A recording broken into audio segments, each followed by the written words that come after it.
Hey everyone and welcome back to my YouTube channel again, India Post Office GDS Corner. Hope you guys are doing very well. So as you people know, thumbnail देख के और ये format देख के आपको अंदाज़ा लग गया होगा कि आज की वीडियो रहने वाली है प्रमोशन प्रोसेस के ऊपर, क्योंकि काफ़ी सारे न्यूली GDS के क्वेश्चन आ रहे थे कि मैम अभी हम एज अ GDS ज्वाइन कर रहे हैं तो हम MTS कैसे बन सकते हैं, हम पोस्टमैन कैसे बन सकते हैं, PA कैसे बन सकते हैं और हम इंस्पेक्टर कैसे बन सकते हैं और कितना टाइम पीरियड लगेगा, क्या करना पड़ेगा, क्या क्या एलिजिबिलिटी क्राइटेरिया है, वो सब। अगर आप चैनल पे नए हो तो सब्सक्राइब कर देना और अभी इस वीडियो को लाइक कर देना, क्योंकि बहुत सारी मेहनत लगती है इन वीडियोस को बनाने के लिए। अभी जस्ट मैंने एक वीडियो बनाई थी पूरे फॉर्मेट के साथ, बट इसमें प्रॉब्लम ये होगी कि यहाँ पे मैंने प्रमोशन की जगह ट्रांसफ़र प्रोसेस लिख दिया, पता नहीं मेरे एब्सेंस ऑफ माइंड के कारण। पूरा फॉर्मेट सब कुछ अच्छे से बनाई पूरी वीडियो, बट दोबारा बनानी पड़ रही है। सो इस मेहनत के लिए एक लाइक ज़रूर कर देना। स्टार्ट करते हैं प्रमोशन वीडियोज़ के ऊपर। अभी आप लोगों ने एज अ GDS ज्वाइन किया है, विच इज़ ग्रामीण डाक सेवक। जब आप GDS से MTS बनना चाहते हो तो उसके लिए जो ड्यूरेशन टाइम पीरियड लगता है वो लगता है 3 साल का। कम से कम आपको 3 साल एज अ रेगुलर सर्विस होना चाहिए GDS, तभी आप MTS में जो एग्ज़ाम दे सकते हो। MTS का प्रमोशन है एग्ज़ाम बेस।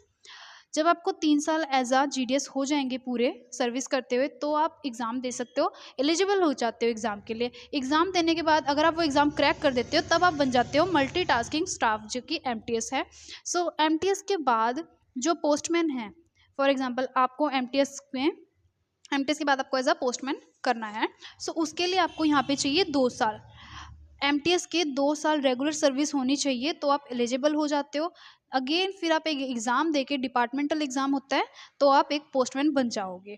देन पोस्टमैन से PA बनने के लिए जब आप पोस्टमैन बन जाते हो तो आपको कम से कम 3 साल की सर्विस होना ज़रूरी है एज अ पोस्टमैन। देन ये भी एग्ज़ाम बेस है।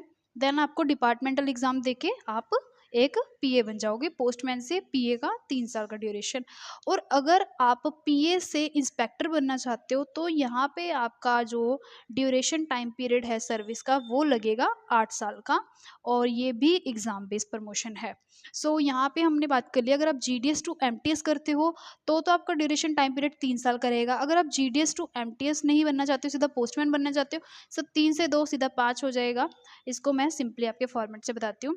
अगर तो आप GDS टू MTS करते हो तो सिंपल है, यहाँ पे आपके 3 साल की सर्विस टाइम पीरियड 3 इयर्स। और अगर आप सीधा GDS टू पोस्टमैन बनना चाहते हो, आप ये MTS वाला पार्ट स्किप करना चाहते हो, आप चाहते हो मैं सीधा पोस्टमैन बनूं, देन आपका रेगुलर सर्विस होना चाहिए पूरे 5 साल का। अगर आपको एज अ GDS 5 साल हो गया सर्विस करते हुए तो आप एग्ज़ाम के लिए एलिजिबल हो जाते हो और पोस्टमैन के लिए एग्ज़ाम दे सकते हो और क्रैक करके इजीली पोस्टमैन बन सकते हो डिपार्टमेंटल एग्ज़ाम देके। देन अगर आप ये चाहते हो कि मुझे MTS करना है ना मुझे पोस्टमैन करना है, मुझे GDS से डायरेक्ट आना है PA पे, मुझे डायरेक्ट पोस्टल असिस्टेंट बनना है, तो आपको यहाँ पे वेट करना पड़ेगा पूरे 8 साल। अगर आप डायरेक्ट करना चाहते हो तो आपके पास 8 साल की age a GDS regular service होनी चाहिए, तभी जाके आप पोस्टल जो PA का एग्ज़ाम है उसके लिए एलिजिबल होते हो। वो एग्ज़ाम देके क्रैक करके आप इजीली जो है पोस्टल असिस्टेंट बन जाते हो। बट अगर आपको यहाँ पे इंस्पेक्टर बनना है, इंस्पेक्टर के लिए आपको PA होना बहुत ज़रूरी है। अब वो PA आपको कैसे बनना है वो आप पे डिपेंड करना है। चाहे आप डायरेक्ट GDS टू PA बन के इंस्पेक्टर के लिए आ जाओ, चाहे आप MTS बनो, पोस्टमैन बनो या PA बनो, या डायरेक्ट GDS टू PA बनो, आप इंस्पेक्टर के एलिजिबल तभी होगे जब आप एक PA होगे। और PA के बाद भी आपको 8 साल का रेगुलर सर्विस होना चाहिए एज अ PA, तभी आप इंस्पेक्टर के लिए एलिजिबल हो जाते हो। तो यहाँ पे हम एजुकेशन क्वालिफिकेशन की बात भी कर लेते हैं।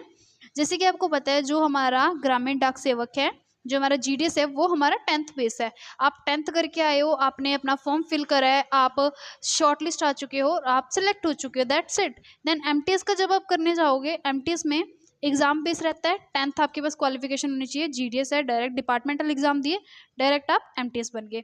MTS बनने के बाद जब आप पोस्टमैन के लिए अप्लाई करते हो, देन पोस्टमैन में भी आपकी 10th ही मैटर करती है। आपके पास 10th की क्वालिफिकेशन है, दैट्स इट, ये काफ़ी है आपके प्रमोशन के लिए। आप डिपार्टमेंटल एग्जाम दो, प्रमोट हो जाओ और पोस्टमैन बन जाओ। बट जब यहाँ पे आप PA की बात करते हो, PA के लिए यहाँ पे आपके पास 12th की क्वालिफिकेशन होना बहुत ज़रूरी है। अगर आपने 12th करी हुई है और आपके पास ये पूरा रेगुलर सर्विस का जितना भी टाइम पीरियड है 8 साल आपने कवर कर लिए हैं, देन आप एग्ज़ाम के लिए एलिजिबल हो जाते हो। एग्ज़ाम देने के बाद आप डायरेक्ट PA बन जाते हो। यहाँ से पोस्टल असिस्टेंट से इंस्पेक्टर की बात करें, पोस्टल असिस्टेंट से इंस्पेक्टर तक अगर आपको बनना है तो यहाँ पे आपकी ग्रेजुएशन बहुत मैटर करती है, आपके पास ग्रेजुएशन होना बहुत ज़रूरी है। देन यहाँ पे आप कुछ भी करो, बीए करो, बीकॉम करो, कुछ भी करो, आपके पास कुछ ना कुछ होना चाहिए, तभी आप इंस्पेक्टर बन सकते हो।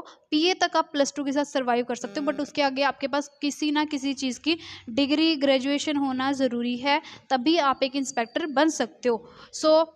यहाँ पे अगर आप जीडीएस हो तो आपके ऊपर डिपेंड करता है। ये सभी जॉब्स बहुत अच्छी हैं, ऐसा कुछ नहीं है। जीडीएस के लिए मैं एक चीज़ बता दूं कि ये कहा ज़रूर जाता है कि जीडीएस एक सेंट्रल गवर्नमेंट में आ जाता है, बट ये बात भी बहुत सच है और बहुत गहरा कड़वा सच है कि हम एक्स्ट्रा डिपार्टमेंट स्टाफ हैं, हमारे मतलब हमें अभी भी वो फैसिलिटीज़ नहीं मिलती हैं।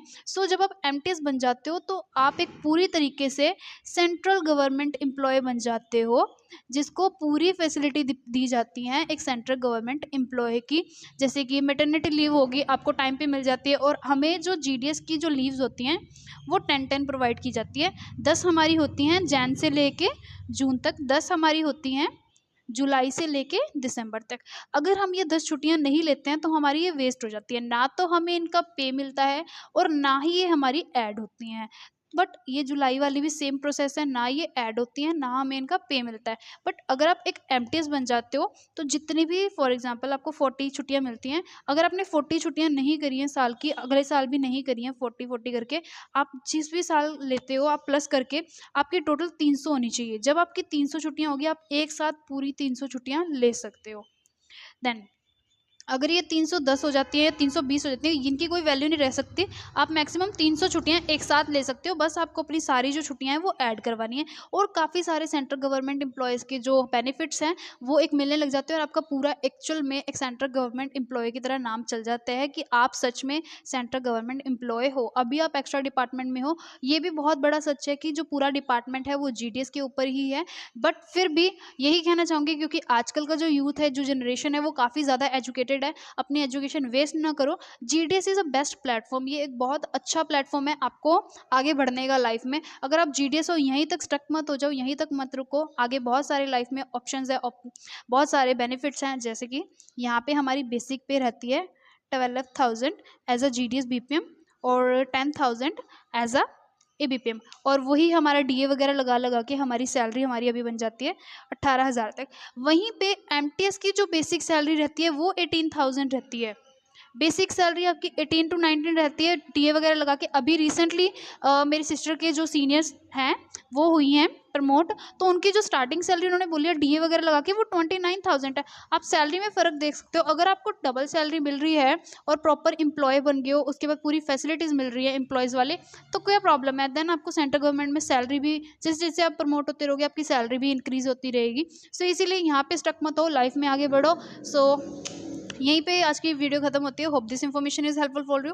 अगर ये वीडियो अच्छी लगी है, इन्फॉर्मेशन अच्छी लगी है, जो भी प्रमोशन प्रोसेस है आपको एक्चुअल में समझ आ चुका है, सभी का सभी बहुत सिंपल है, और ये टाइम टू टाइम चेंज होता रहता है। अगर इसमें कभी भी कोई भी चेंजेस आए, I will surely update you people. काफ़ी सारे जीडीएस के क्वेश्चन थे कि मैम 8 साल हो गए, 5 साल हो गए, 3 साल हो गए, तो अभी आपके सारे जितने भी प्रमोशन प्रोसेस के क्वेश्चन है वो क्लियर हो चुके हैं। मिलते हैं next time with new topic with new video. तब तक stay safe, stay tuned and best of luck for future.